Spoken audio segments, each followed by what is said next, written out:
All right. The so as Suzanne said, I want to focus primarily on important new features that have been added since in the year and a half since ezEML was first released. There was a very extensive webinar back in October of 2020 that went through a lot of the baseline functionality, but so we'll emphasize more of what's happened since then. But I think I'll real quickly give a kind of an overview of the general functionality for people who haven't looked at ezEML for a while, or who are watching the recording later on, who come in and wonder what it's all about. The ezEML, first of all, let me just say that ezEML is a team effort.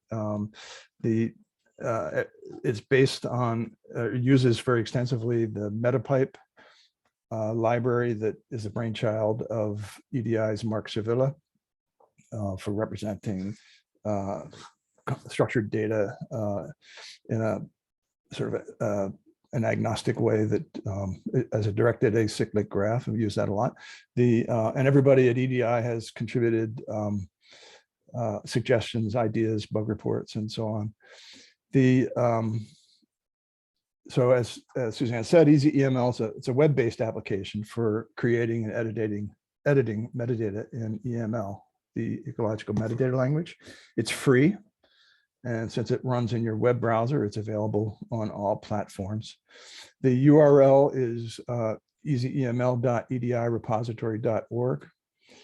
For this demo, actually, I'm going to use ezeml-d edirepository.org, which is our development server. It's just exactly, at the moment, it's exactly the same software, just that's where I set up the demo files and so on. So but you would use the same thing without the -d. So to start off, let me just log in. You can log in with Google, GitHub, or Orchid credentials. I'm going to use Orchid credentials for this demo. It matters which login you use, because that ezEML remembers my content. It remembers the packages that I've worked on and so on, but it does so under the account that I'm logged in as. So at the moment, since I'm logged in using Orchid credentials, when I look at the list of documents that I've worked on in the past, these are the documents that I've worked on within this particular account. So that's just something to note. But going back to the baseline here, the general layout is that there are these drop-down menus across the top, which have various functionality. There's a user guide, which is quite extensive, that tells you, it's basically the manual, which hopefully you don't have to look at very much. There's a lot of help and so on, but it's there. There's a news page, which has all the releases, the major releases. There are minor releases happening all the time, but so you can sort of go back and look and, well, oh, I didn't know that feature was added, that kind of thing. Clicking ezEML up here in the corner is like a home button. So it brought you back home. Down the left here, we have a list of contents, which are basically the major sections of a EML document. You won't necessarily use all of these in filling out a given document, but they are there. You can use ezEML as a sort of wizard, letting it step you through these sections sequentially, or you can click on any one of them to jump directly to it. For our purposes here, I'm going to use it more as a wizard just to start with. So the section I'm on right now is title. It's highlighted, and that's the page that I'm seeing on the right. Notice the little question mark buttons. Those are help. Some of the help tells you about something about EML, what EML, like for this is a title, what does EML expect in the way of a title? So you don't really have to know EML coming in. That's the hope anyway. And then other help sometimes is telling me about how to, something pertaining to the usage of ezEML itself. So let's say, I add some text here, and I hit save and continue. Let me just interject that it's like you're filling out one giant form, but it's a form that's broken into pages. So you can think of like, a paper form that you turn the page, and as you go along, as you'd expect, everything that you've already entered is saved. So I hit save and continue. I go on. It takes me to the next page, the next section of the document. This is a sort of a typical layout where when we have a list of items. So in this case, we have a list of data tables that have already been added. And let me actually switch to a sample data package that I have. So this has a couple tables that have already been defined. The metadata has been defined, and the data itself has been uploaded. When there's a list like this, there are up and down arrows for reordering the list. If you wanted to do that, there's an edit button, which is what you use to go into the detail for that particular item to either examine it or edit it. You can remove an item from the list, and in the case of data tables, there's also a re-upload feature, which we'll come to in a little bit. So like, for example, when this decomposition data table, if I open it, I see a page of items, metadata items that pertain to the table as a whole. And then I see a list of the columns in the table. And if I click edit column properties, I see the list of columns. And the columns can be, the variables can have categorical type, date, time, numerical, or text. We don't have a text example in this particular case. And then if I go to any edit properties for any particular column, I see its properties. If it's a categorical column, I see the category codes and so on. So all the detail is there, and you just sort of step down into detail pages. The one thing that's interesting or useful is that a lot of this information is filled in for you by ezEML when you upload the table. It looks at the table and then it infers the number of records, what the record delimiter is, what the checksum is, what the columns are, and so on. And for categorical columns, it reads what the codes are, etc. So let me just real quick. Before I do that, let me show you that there's this check metadata feature down here, which is there's a little traffic indicator, red, yellow, green, that shows you the current state of your metadata as you're working. Have you done everything you need to do? Are there things missing? Right now it's yellow because there's a few warnings. We have some project personnel where I haven't entered an ORCID ID or email address, but they're not fatal that I could submit the package in this state. So that's just yellow. So if I upload a new table,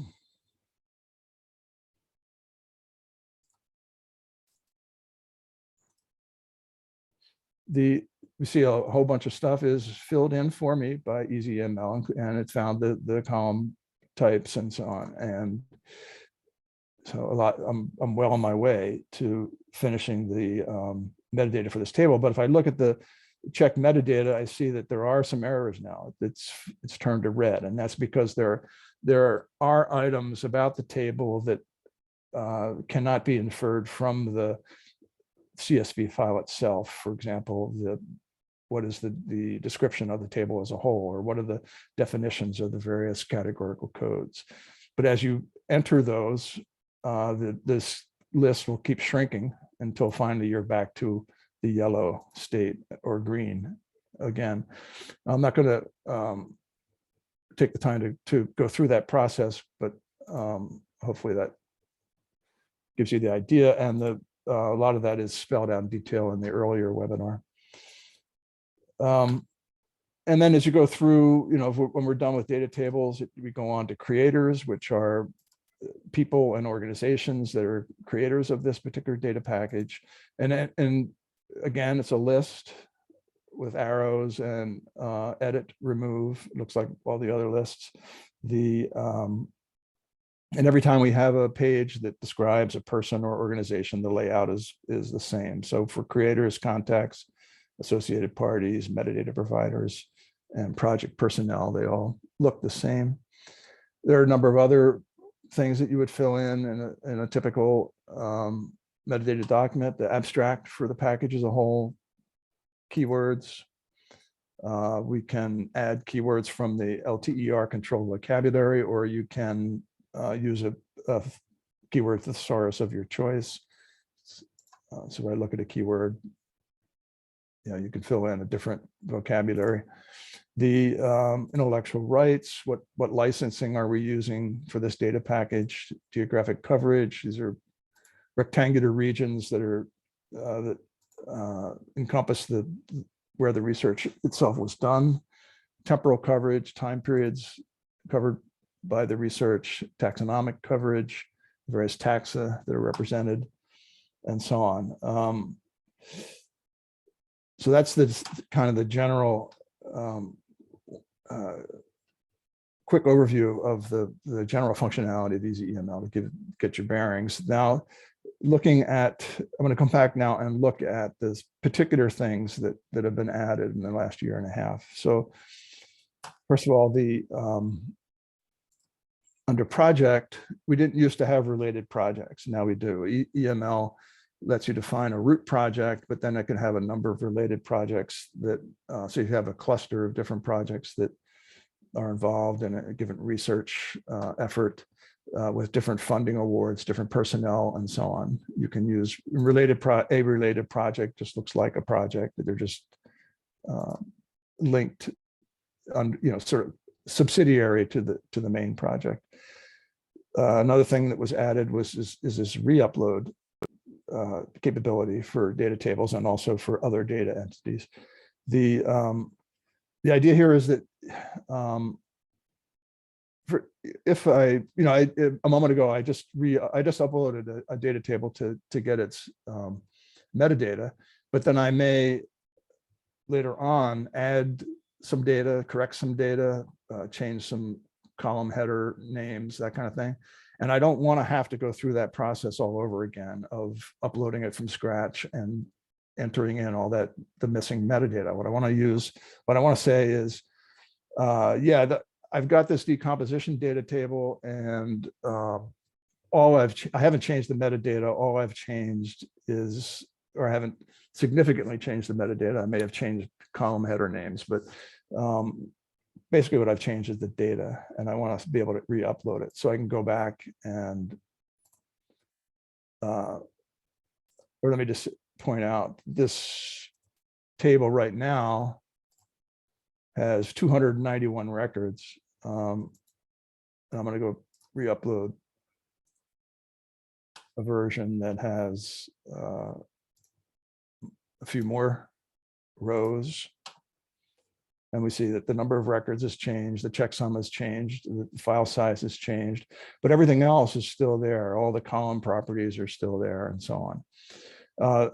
And this is important because when you go to submit your data package, you won't be submitting just the metadata, you'll be submitting the associated data as well. So you'll want the data to be up to date.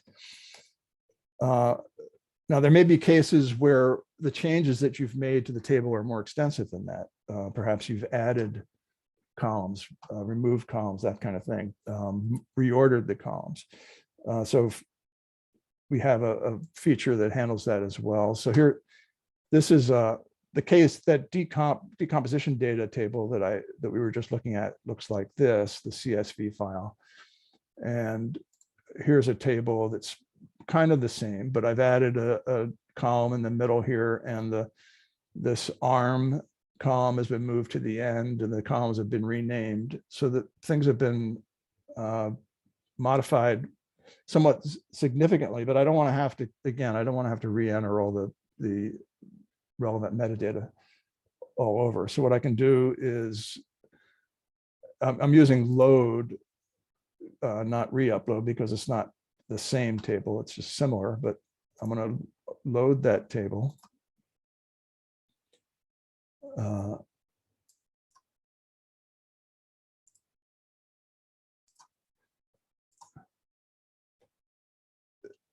There's a few things I'm going to have to fill in, like description, because that's not part of the table, but mostly everything will be there. But the column properties I want to pick up from the existing table. I don't want to have to, so I'm going to clone them from the table that we already had. I can do it from a table. I can pull it from a table in a altogether different package, but in this case, we're going to do it from the current package, and we're going to do it from the decomposition data table. So I select that table. All the columns that were there are still in the new table, so I'll select them all. But I need to say how they map, because the order changed and the names changed and so on. So type corresponds to vegetation type, year, place, and field, that's the same. Arm is now in a different place, it's plot arm. Entreat is the same as nitrogen treatment. The year is the same, percent loss is the same. Now, in the target table, there's an AM/PM column, but we don't have that in the source column, so we don't see that. I clone the column properties. Am I sure? Yes. And now when I look at this table that I've just created, all of the metadata for the columns that we cloned, it's all there. So the categorical codes are all there and so on. The only thing that's missing is the new column and the description of the table as a whole. So if I go look at check metadata, it tells me what's missing. Now, and a nice thing about check metadata is it says, okay, there's a data table that has a description's missing. I don't have to go hunt for that. I just click on the link description, takes me right to the table, and I just put something in there, something more descriptive. And now when I look at check metadata, that table definition missing, that error is gone. And the same way I would just fill in the other remaining things and get back to a yellow or green status. Okay, so that's the clone properties feature. All right, then there's another feature that was added is export and import ezEML data package. So when I have a package that's good to go, and I want to either or I just want to back it up, for whatever reason I want to save the data package as a whole, including the metadata and the data, I can export an ezEML data package. I'm given a little warning telling me that please make sure you have the latest and greatest versions of your data, because the data is going to be included. It's not just the metadata. I export. I get a page now that this has a link where I can the package itself is up on our server, but you can click this link to download it to your browser, or you can copy the URL for it to your clipboard and then send that to someone, or save it in a document. I'm going to download it. And if I open that,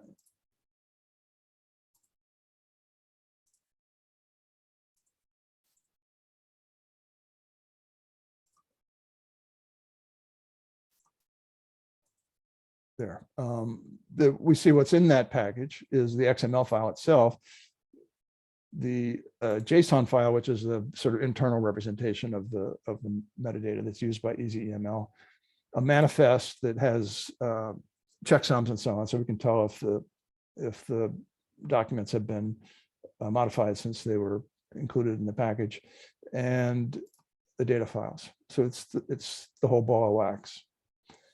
Now, if I come back, what's the inverse operation?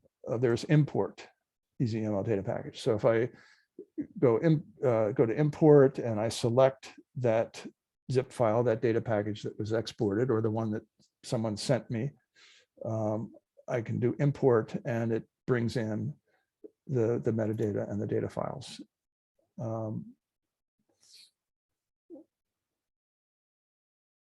Okay, and then, but so that's that's useful, but why would you want to do that? Well, one of the reasons you want to do that is to send the package to EDI or send it to a colleague. So to make that easier, we have these features, send to EDI.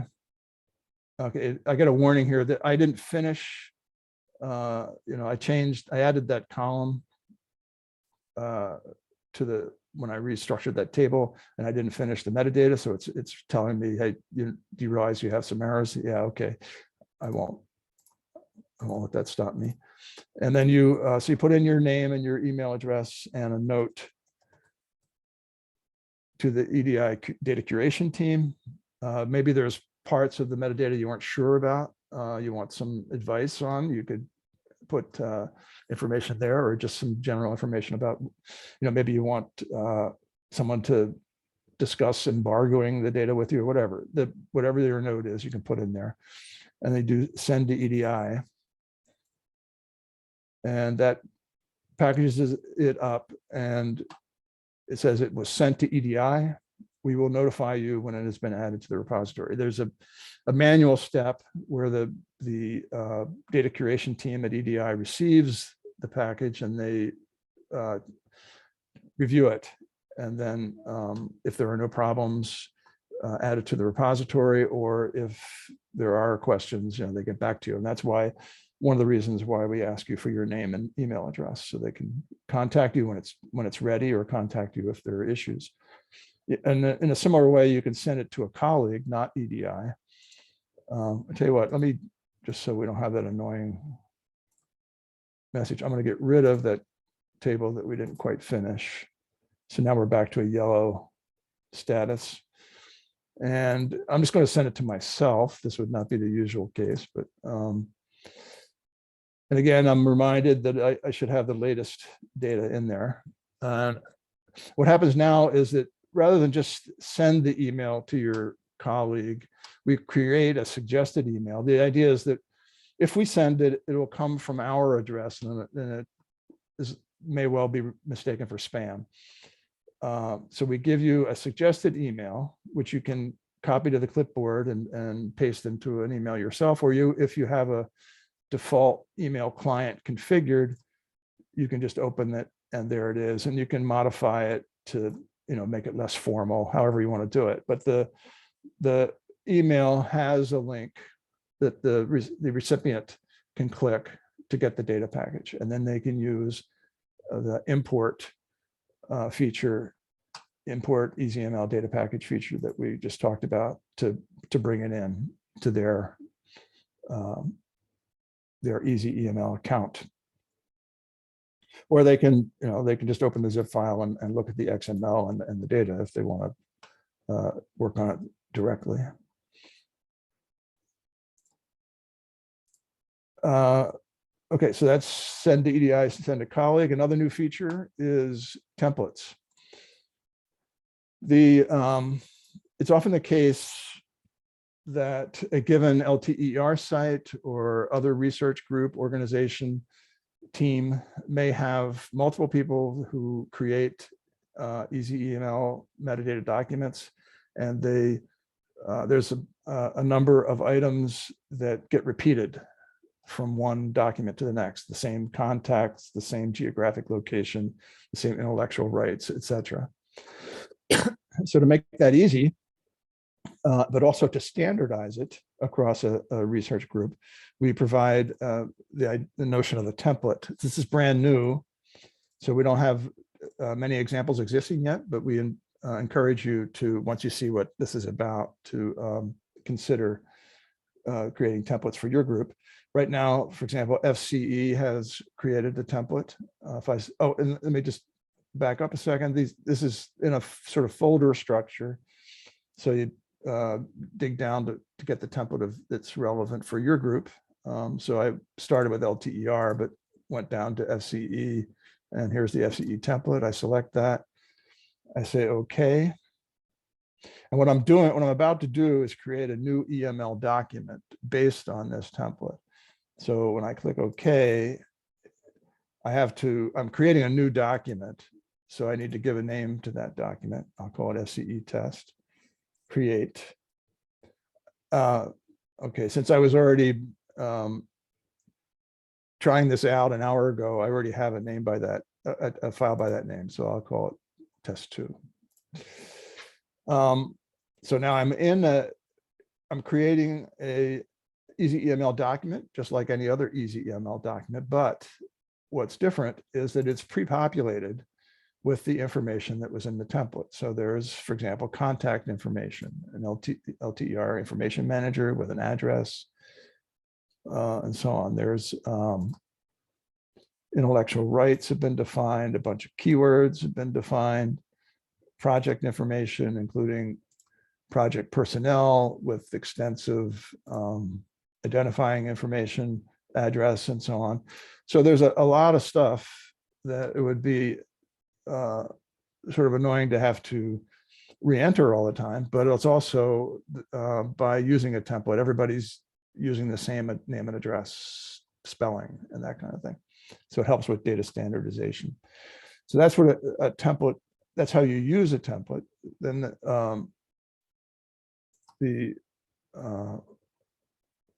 how do you create a template?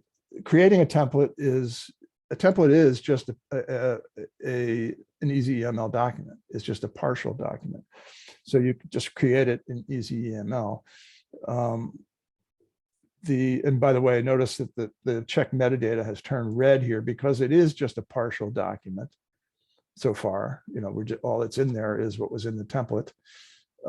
It doesn't have a data table. It doesn't have a title. It doesn't have a creator, etc. But as we flesh it out, eventually we'll get to a state where it's no longer red. So to create a template as a information manager, for example, you create a new document, fill in the stuff that you want to be part of, that want to be included in your template. And then you can use send to EDI, to send that document to us.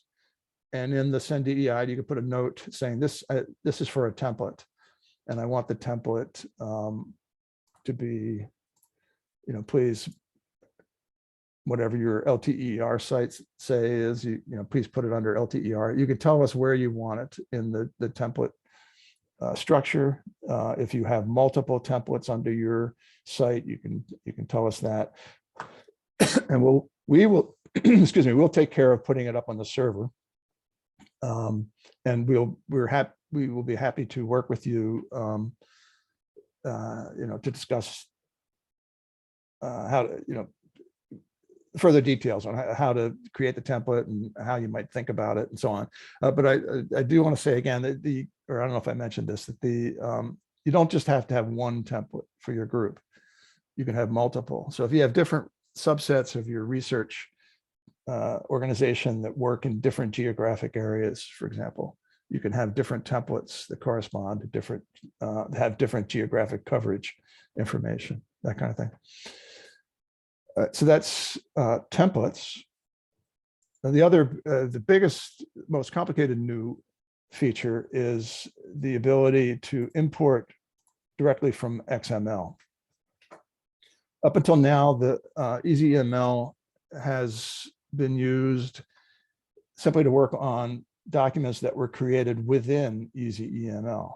And ezEML and the underlying MetaPipe library do not attempt to implement the entire EML standard, because it's quite big, quite extensive, quite complicated, and a lot of stuff that's in there. It's intended to cover every possible use case, but most metadata documents don't need all that.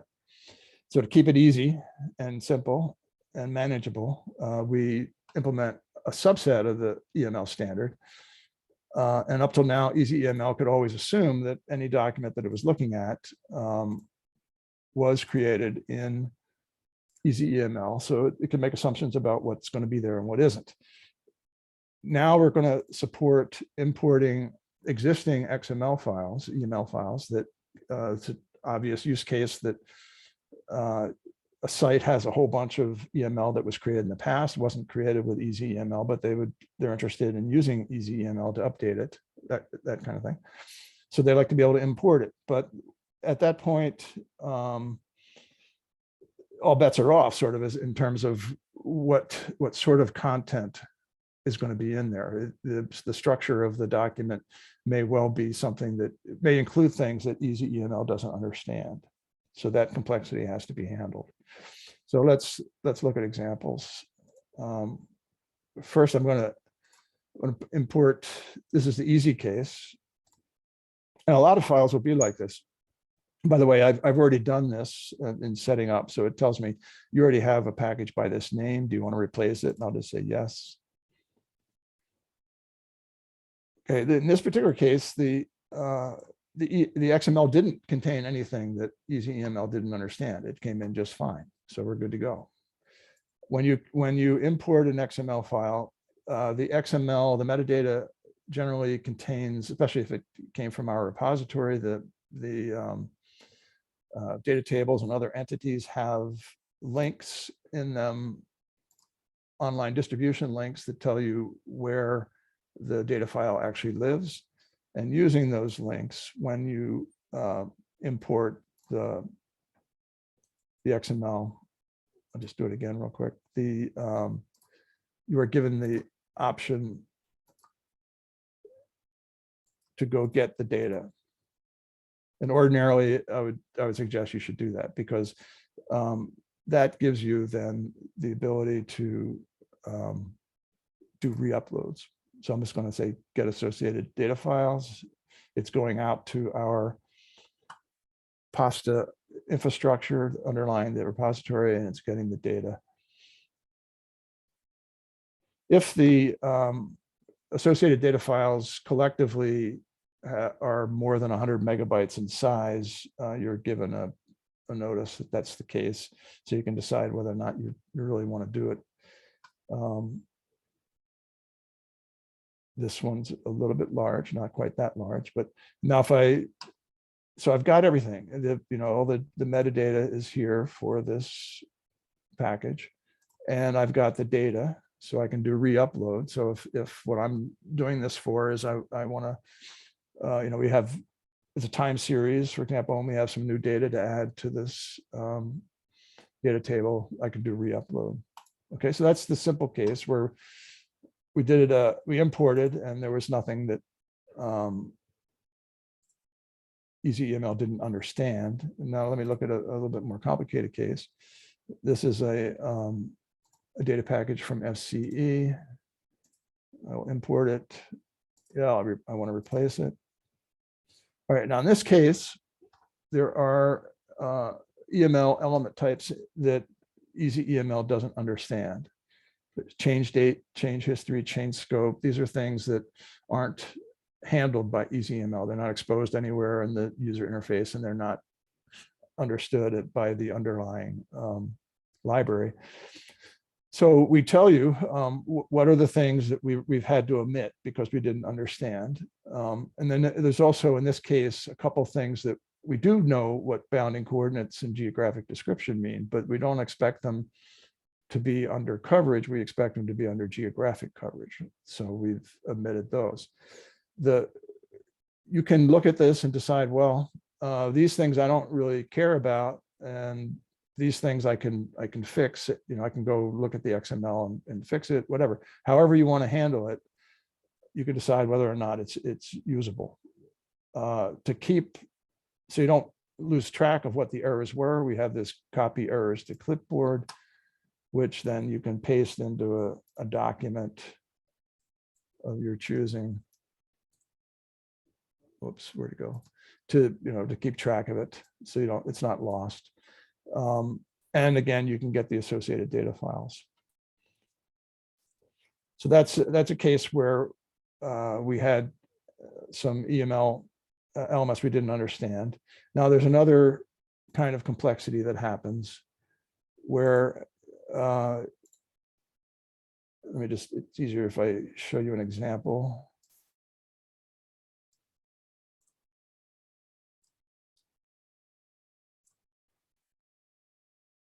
There are a number of elements in EML that have a type called TexType, which can be quite complicated. So abstracts, method step descriptions, intellectual rights, and project abstracts. A few, it's like a half a dozen things that ezEML exposes that can have this more complicated structure. So you can have a section that contains a title and a bunch of paragraphs, and the section can contain other sections, and the paragraphs can contain itemized lists, ordered lists, markdown, and so on. It gets very complicated, potentially. So I'll show you how we handle that. And so this is a reminder that, explains all that, and it's also in the user guide, but let me just show you an example that'll be easier.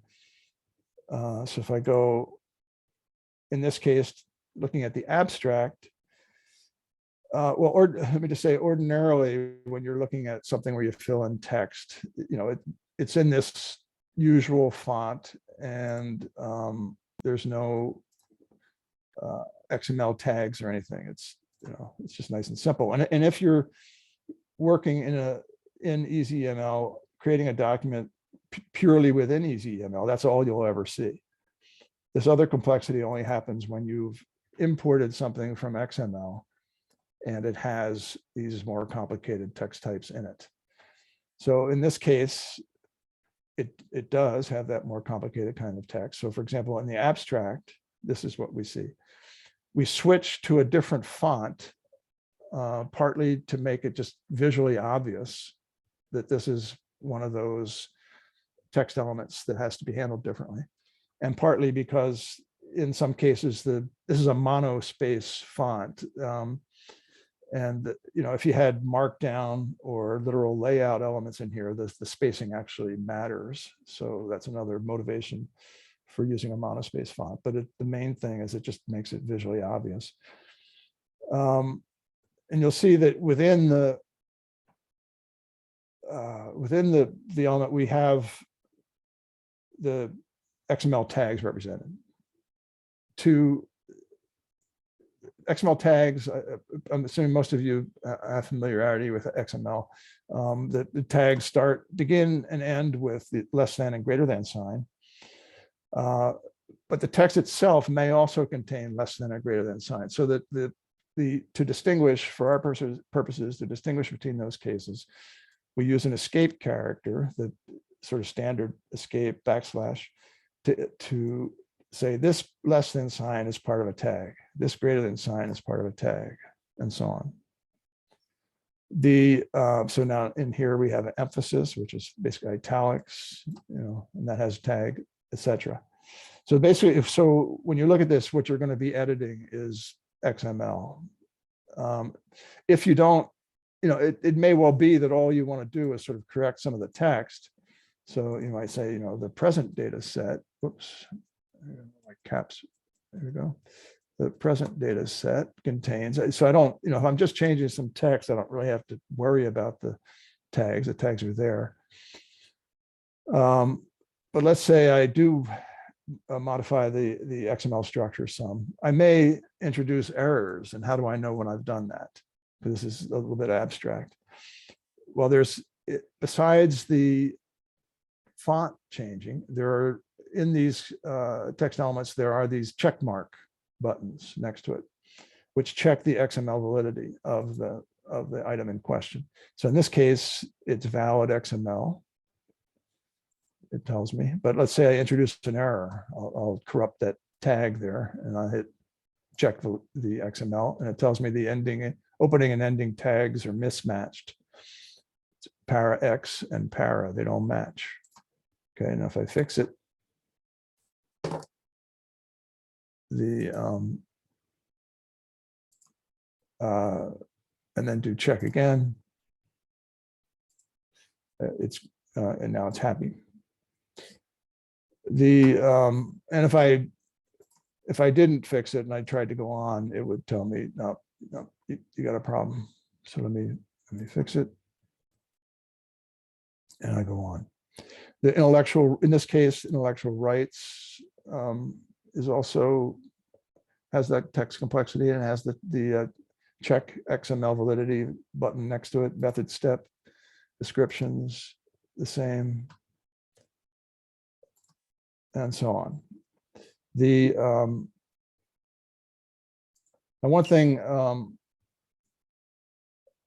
want to say is that when a XML file is imported, we look and see, does it have some of this complicated text stuff in it? If it does, if any of the text elements of that type are in the file, then all of the relevant ones are treated that way. It's sort of an all or nothing deal.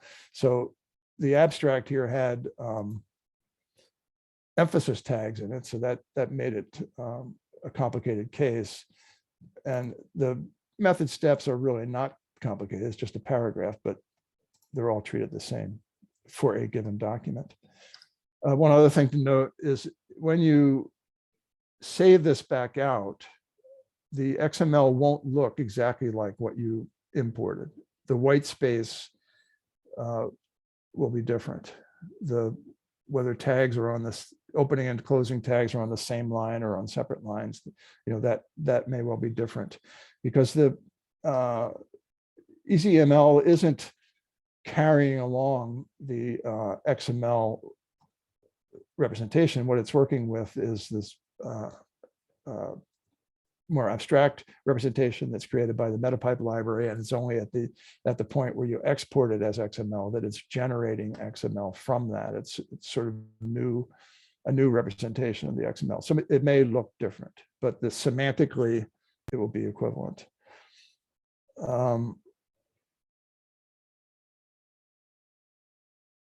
I think that covers it. Now now one other thing about importing XML is that where do you get the XML from? And then you could go up to our data port. If it's, for example, if it's a package that's in our repository, you go up to the data portal and get it. But we make it a one-step thing for you by having this fetch a package from EDI. If I go get a package, just pick one at random. And let me back up for a second. This is a similar setup to what we have on the data portal, where we have all the different scopes, the different LTER sites and the EDI scope, and you pick the one you're interested in, and then within it are all the packages. You don't have to know what the current revision number is. You just pick the package. So if I want EDI 16, it went and got it. It was imported without errors. I could get the associated data files.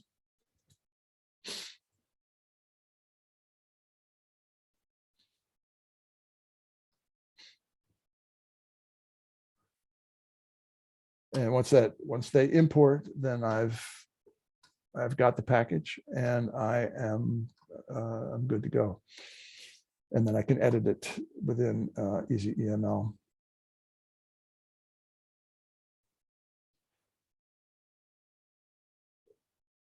We don't have to wait for that to complete so I think that's basically that's the description. Oh, there we go. The description of the new features. And let's turn it over to the questions and comments. We'd love to hear your feedback. Oh, I'm sorry. There is one other thing.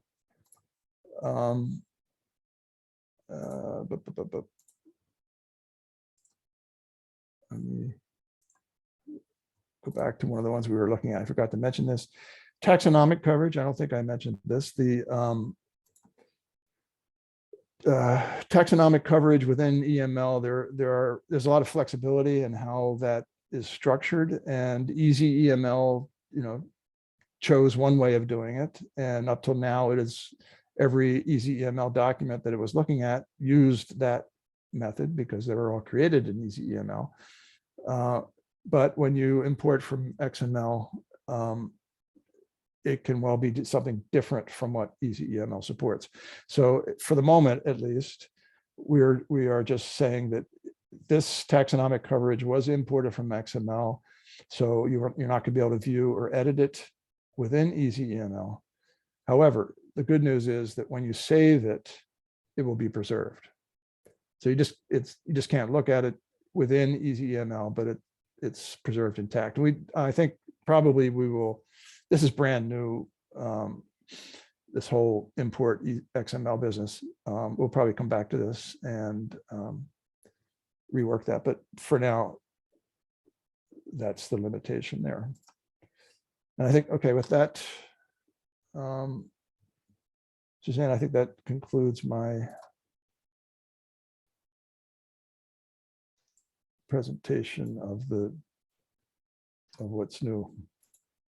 Thank you, John. Then we can switch to questions. There were a couple in the chat. One was Lee asked if you can have templates from big research groups, big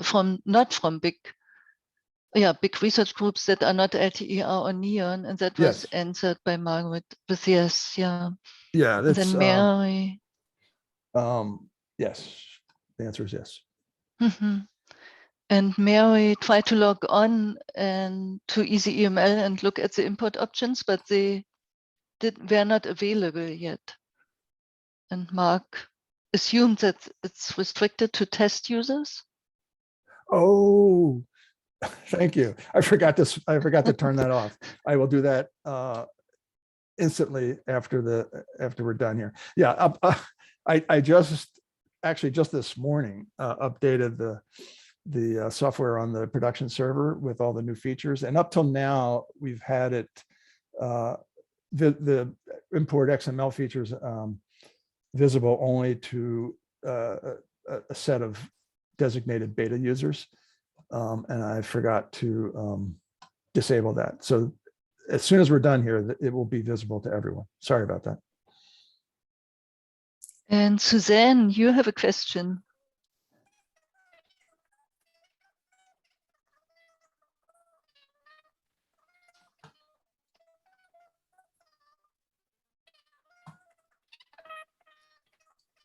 We can't hear you.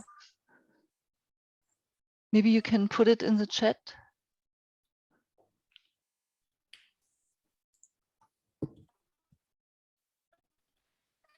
Meanwhile, Mark, you have a question. Hello? Yeah, oh, now we hear you. Okay. Sorry. You can hear me now, okay? Yeah. Mm-hmm. Yeah, all right. So I just was saying that was fantastic. I really appreciated seeing, well, the features of ezEML, but also the new features. It just seems like it's really at a place where, you know, sites that have their own systems and have been using their own systems can now, you know, begin to implement this ezEML, which seems fantastic. I was curious, since you're importing the data, are you performing integrity checks? I mean, are the codes, ranges, null values, and like duplicate values, are those things from being checked in the data from the metadata? No, not currently. They will be checked. There's a bunch of consistency checks that are performed when you submit to the EDI repository. But the ezEML itself, it looks at the data to get the number of rows, the size of the file, the checksum, and that kind of thing. And also to infer the types of the columns and the categorical codes, etc.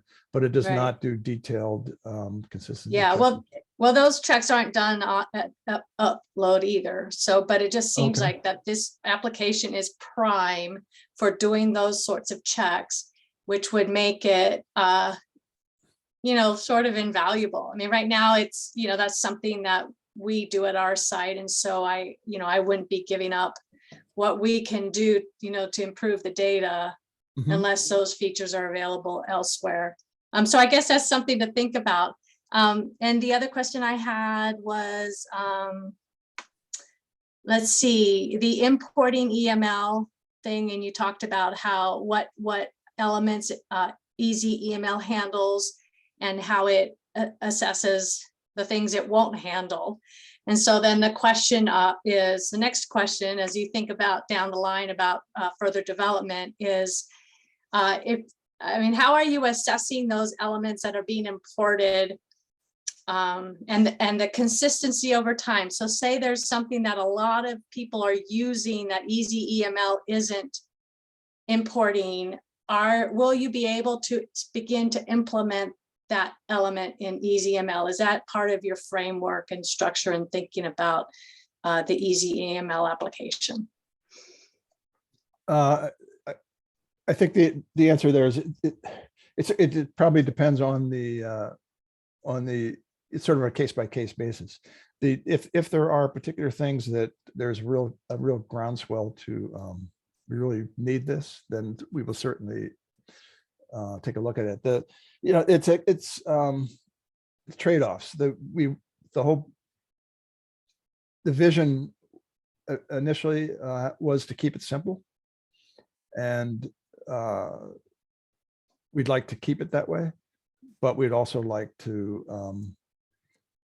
satisfy the needs of the user community. So I think the thing to do would be is if there are particular features that you really miss, let us know. And Thank you. This is great. It was really good to see. Thank you. And I would love to hear more about the kind of consistency checks that you'd want to see. That you say, I think you said you have already code that does that. A description of what that encompasses would be extremely helpful. And sure. I mean, they're very simple checks, and it seems, we do them on every single data set, and it just seems that you have all the pieces. It would be so easy to implement. So I'll send you those. That would be fabulous. Thank you. I'll let someone else ask questions. Before we go on to Mark, who was the next one in line, I want to address a question of Marina in the chat so that we won't forget. She is asking if you modify an existing data package and submit it to the EDI, if the version number will be automatically updated. Great question.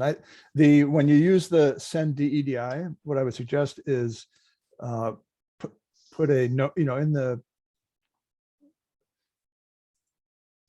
there's the notes for EDI curators. What I would suggest is just say there that this is a revision of whatever it was. Please update the version number.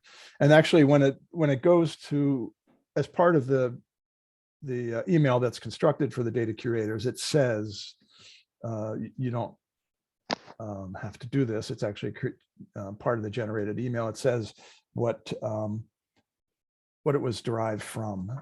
So that will also potentially make it obvious. But the safest thing is just to put a note in there saying this is a revision. Please update the revision number. Thank you. Mark, now it's your turn. Thanks, Suzanne. That was wonderful, John. You did a wonderful job presenting. Thanks, that. Mark. Just a couple of points I would like you to expand on a little bit is one is you talked about importing an existing EML document, but you showed also a number of instances of uploading data into ezEML.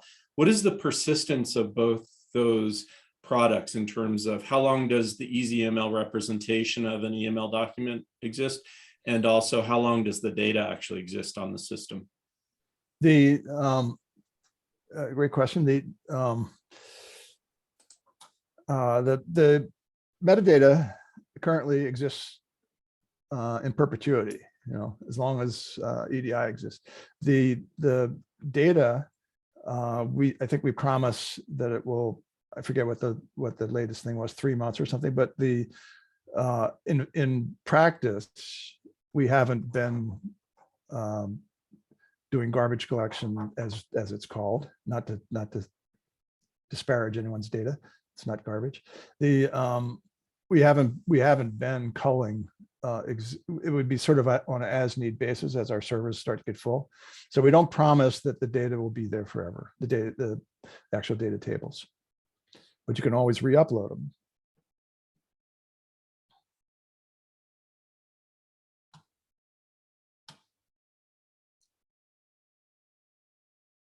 That answer the question, Mark? Thank you. Hillary is next in line. She might be talking. Hillary? Meanwhile, I think she's busy with someone. Hillary, do you want to let us know your question? Hi. Yeah, I was just curious. So when talking about importing XML files into when updating a template. Sorry, Hillary, hang on one second. Yeah. Can someone mute? Somebody's microphone needs to be muted. I'm hearing. I think it might be the background. Hillary, are there people Oh, talking? is it? Oh, I'm sorry. Yeah. Okay, Mhm. sorry, Hillary. Okay, go ahead. I'll try to. So currently right now, MCR has a template up.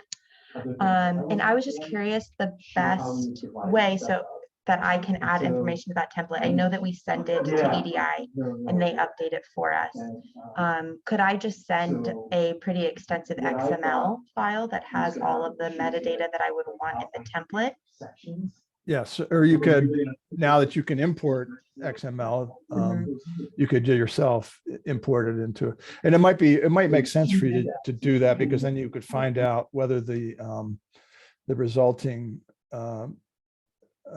ezEML package has true, has fidelity to what you intended, right? If you create it in XML and there's something in there that ezEML doesn't understand, you may expect something to be in your template that actually doesn't make it. Does that make sense? But I think that, people who have done templates already, the few that have done it, some of them have worked that way. They've gone from XML because they have a bunch of XML out there and just done copy and paste, and then imported it into ezEML. Okay, that makes sense. Thank you.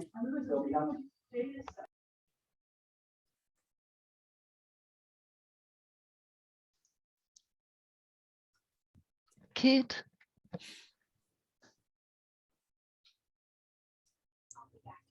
Hi. I was wondering if the best way for like an information manager to collaborate with a data submitter when producing a package in ezEML is to do this process of like downloading the XML or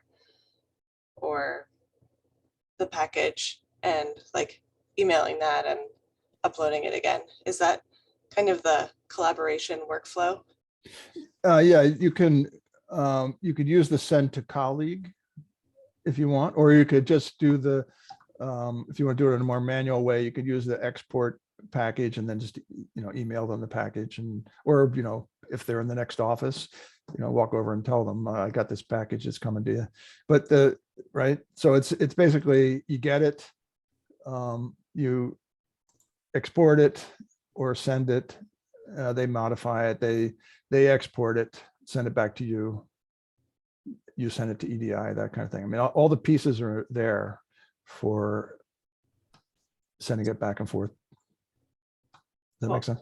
Yeah, I really like this check metadata button with the traffic light. That's great. That traffic light, the fact that should be a visible indicator, that was a suggestion made by a user. Nice.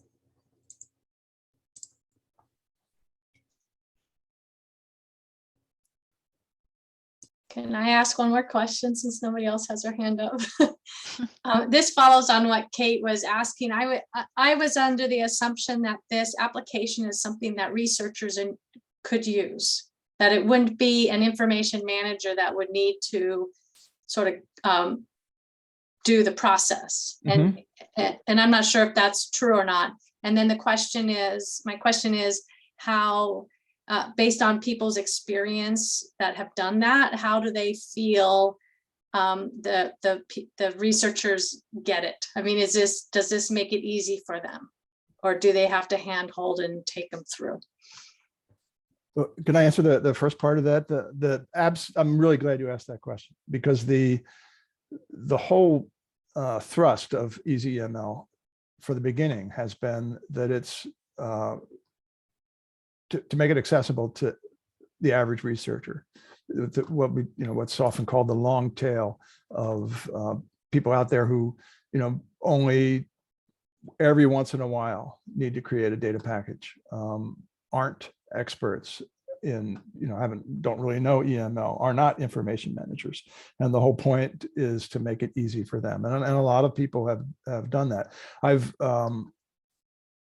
focused a lot in this presentation on features that would be of particular interest to information managers, because the average researcher would not probably be importing existing XML files. They'd be creating, if they're creating a package in ezEML, they're just doing it within ezEML.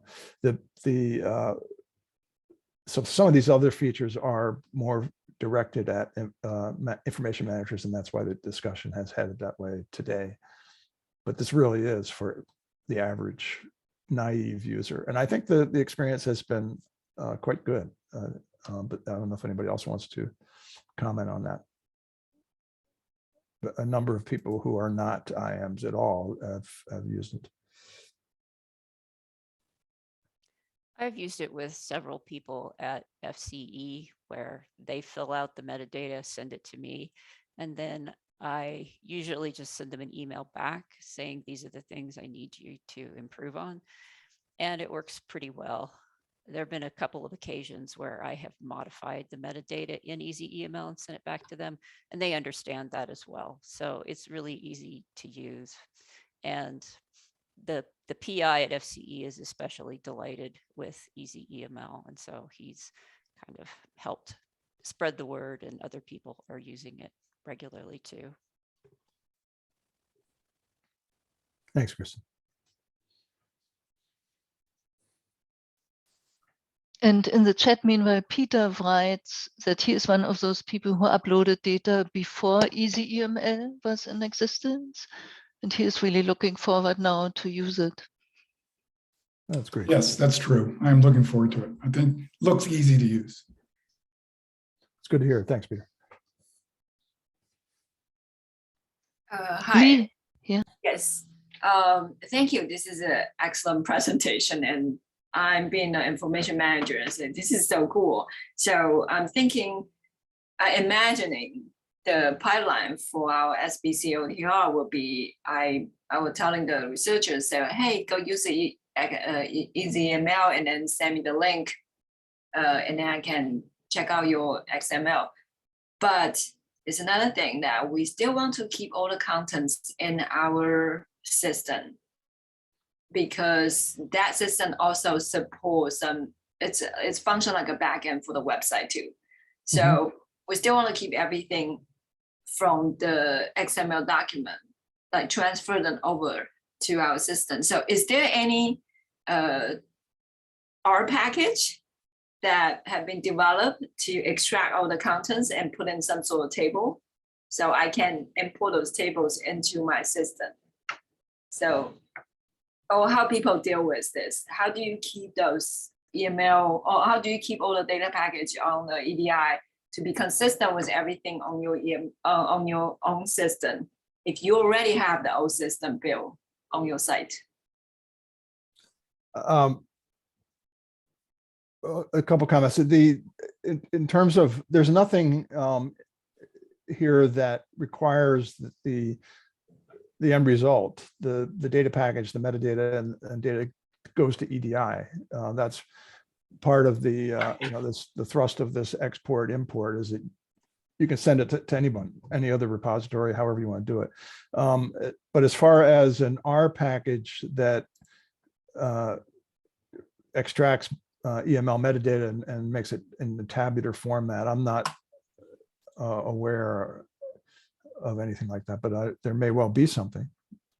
It's not part of ezEML at all. And that it sounds like that might be the particular needs of what, of a site, what the the format of the package that they're expecting to see, you know, that, sorry, the tables that they're expecting to see, that may differ from site to site. So I'm not sure. But the answer is that I don't, ezEML doesn't have that capability. And I don't know that. Thank you. I think when I asked that question, I'm more looking at the column. If he developed anything in his utility EDI package. Mm-hmm. Yeah, the column would be a good person. Lee. Oh, he's there. Hi, Okay. John. Yeah. Hey. Yeah. So to understand this correctly, you're asking if there is a way to translate an XML document into the format that could be ingested by some other system, like core metabase, or yes, that can inject into the core metabase. I don't know. I haven't kept up with the core metabase project. I thought there was some talk about it a while back. You might check out. Well, actually, do you know, Lee? Is there support for that? I'm not aware of that. I know Okay. that at one point we talked about to have an R code to extract the content from XML and put in some sort of format, but I never see any product come out of that. Yeah. I would imagine that that would be very specific to the system that would be ingesting that information.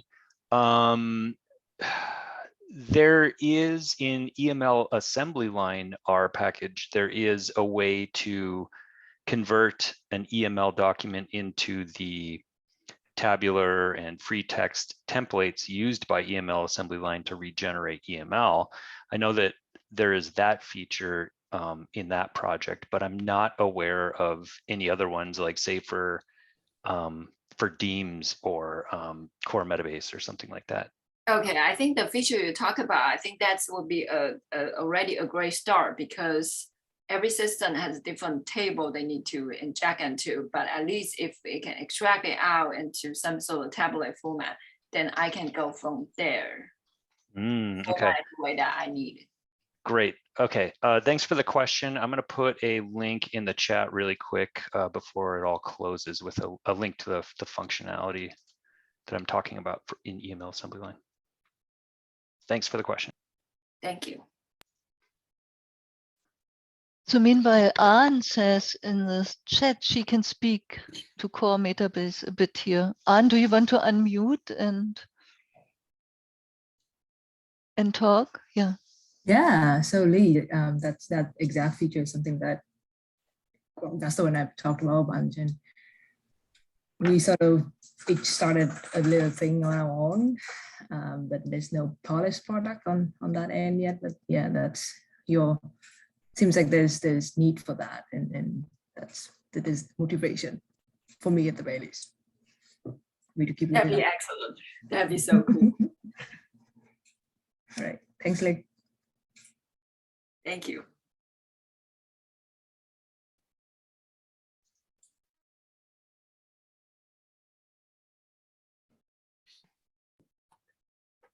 Are there any other questions right now?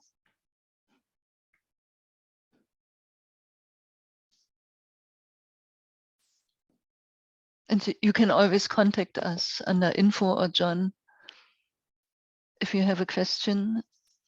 info@environmentaldatainitiative.org.